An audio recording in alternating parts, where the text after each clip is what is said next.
नमस्कार, मैं रविश कुमार। हर दिन खबरें आती है और चली जाती है, लेकिन आज की खबरें आपको हिला सकती है। इसलिए वीडियो को लाइक करें, सब्सक्राइब करें और कमेंट्स में बताइए आप हमें कहां से देख रहे हैं। और हाँ, वीडियो को आखिर तक देखना मत भूलिए, वरना वो राज कभी नहीं जान पाएंगे जो गोदी मीडिया आपसे हमेशा छुपाती रही है।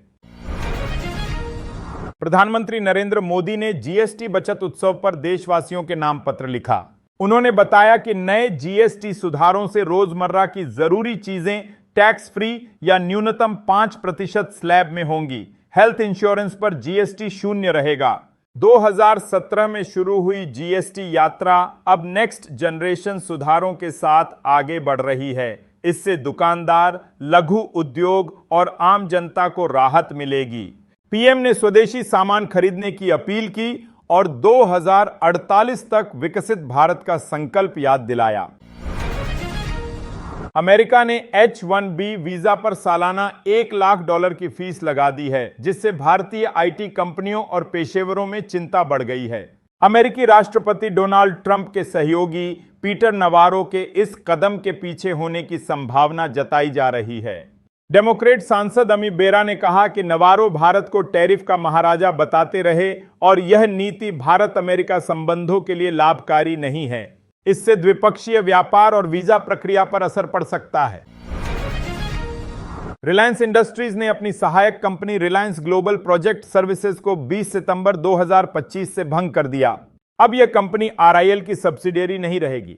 बंद करने का कारण आधिकारिक रूप से स्पष्ट नहीं किया गया, लेकिन माना जा रहा है कि यह आंतरिक पुनर्गठन और कारोबार मजबूत करने की प्रक्रिया का हिस्सा है। बाजार में रिलायंस का शेयर गिरकर 1390 रुपए पर बंद हुआ। निवेशकों के लिए यह बदलाव कंपनी की कारोबारी रणनीति और संरचना पर असर डाल सकता है। केंद्रीय आईटी मंत्री अश्विनी वैष्णव ने स्वदेशी इंटरनेट ब्राउजर जोहो अपनाने की घोषणा की है। उन्होंने सोशल मीडिया पर वीडियो साझा कर बताया कि अब वे जोहो का इस्तेमाल करेंगे, जो दस्तावेज, स्प्रेडशीट और प्रेजेंटेशन बनाने के लिए स्वदेशी प्लेटफॉर्म है। जोहो के संस्थापक श्रीधर वेम्बू ने वैष्णव का आभार जताया। इससे गूगल जैसी विदेशी निर्भरता कम होगी, साइबर सुरक्षा बढ़ेगी और डेटा भारत में सुरक्षित रहेगा। यह ब्राउजर बच्चों के अनुकूल है और कई भारतीय भाषाओं में उपलब्ध है। न्यूयॉर्क में संयुक्त राष्ट्र महासभा के 80वें सत्र के दौरान भारत के विदेश मंत्री एस जयशंकर और अमेरिकी विदेश मंत्री मार्को रूबियो की अहम मुलाकात हुई।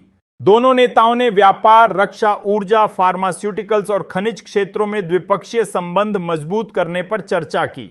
अमेरिका ने भारत को अत्यंत महत्वपूर्ण बताया और हिंद प्रशांत क्षेत्र में सहयोग बढ़ाने पर जोर दिया। यह मुलाकात हाल के व्यापारिक तनावों के बाद रणनीतिक साझेदारी को फिर से पटरी पर लाने का कदम है। यूक्रेनी महिला विक्टोरिया चक्रवर्ती पिछले 8 साल से भारत में रह रही हैं। उन्होंने भारतीय पुरुष से शादी करने के बाद अपने जीवन में आए बदलावों को इंस्टाग्राम वीडियो में साझा किया। विक्टोरिया ने बताया कि साड़ी उनके वार्डरोब का अहम हिस्सा बन गई है। भारतीय पारंपरिक खाना पसंद है और स्थानीय त्योहारों में भाग लेकर उन्हें घर जैसा महसूस होता है। वीडियो सोशल मीडिया पर वायरल हो रहा है और 3 लाख से अधिक लोग इसे देख चुके हैं। कई यूजर्स ने उनके अनुभव की तारीफ की। उपराष्ट्रपति सीपी राधाकृष्णन ने प्रधानमंत्री मोदी की तारीफ करते हुए कहा कि वे नामुमकिन को भी मुमकिन कर देते हैं। उन्होंने पीएम के ट्रंप, पुतिन और शी जिनपिंग जैसे वैश्विक नेताओं के साथ मजबूत संबंधों का जिक्र किया। अमेरिका ने भारत पर 50% शुल्क लगाया, फिर भी ट्रंप मोदी को अपना करीबी मित्र मानते रहे। राधाकृष्णन ने पीएम के जनहित और निष्ठापूर्ण दृष्टिकोण की सराहना की। केंद्रीय मंत्री अश्विनी वैष्णव ने सरकारी योजनाओं के प्रचार और राजनीति को जनसेवा के माध्यम के रूप में अपनाने की बात कही। प्रधानमंत्री नरेंद्र मोदी ने अरुणाचल प्रदेश को 5125 करोड़ रुपए की परियोजनाओं का तोहफा दिया। उन्होंने तवांग में सम्मेलन केंद्र और शियोमी जिले में पनबिजली परियोजनाओं का उद्घाटन किया। मोदी ने कहा कि कांग्रेस ने जिन जिलों को पिछड़ा बताया, उन्हें हमने एस्पिरेशनल बनाकर विकास को प्राथमिकता दी। बॉर्डर गांवों को फर्स्ट विलेज माना गया। वाइब्रेंट विलेज अभियान से बिजली, इंटरनेट और पर्यटन बढ़ा। कर व्यवस्था और जीएसटी में राहत भी दी गई। रक्षा मंत्री राजनाथ सिंह ने मोरक्को में भारतीय समुदाय को संबोधित करते हुए पाकिस्तान अधिकृत कश्मीर पर बड़ा बयान दिया। उन्होंने कहा कि पीओके एक दिन बिना जंग के भारत का हिस्सा बनेगा। भारत किसी भी वक्त ऑपरेशन सिंदूर का अगला चरण शुरू कर सकता है।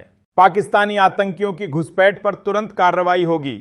उन्होंने दावा किया कि भारतीय सेना 100 किलोमीटर अंदर जाकर आतंकी ठिकाने नष्ट कर चुकी है और मसूद अजहर का परिवार भी इसमें मारा गया।